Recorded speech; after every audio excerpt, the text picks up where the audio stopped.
Épuisée, cette femme vient de traverser un champ de 3 km, une zone minée près de la ville de Marmour, au nord de l'Irak.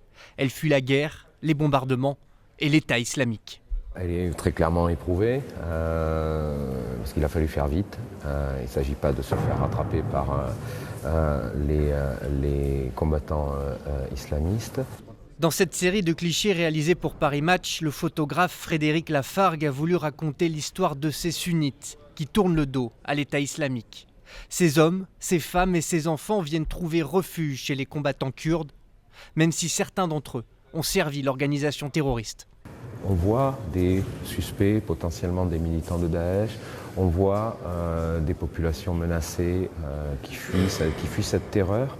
Et on en voit l'humanité. Autre exposition, autre regard, celui d'Aris Messinis. Ce photographe grec est resté plusieurs mois sur l'île de Lesbos.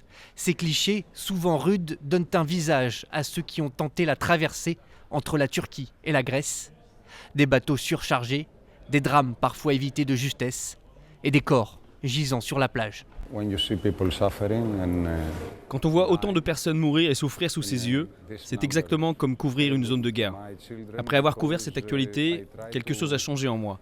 Je suis plus dur avec mes enfants. J'essaye de leur faire comprendre combien ils sont chanceux de vivre en paix. Avec plusieurs autres expositions, cette crise des réfugiés est au cœur de cette édition 2016 du Visa pour l'image, un festival qui cette année porte particulièrement bien son nom.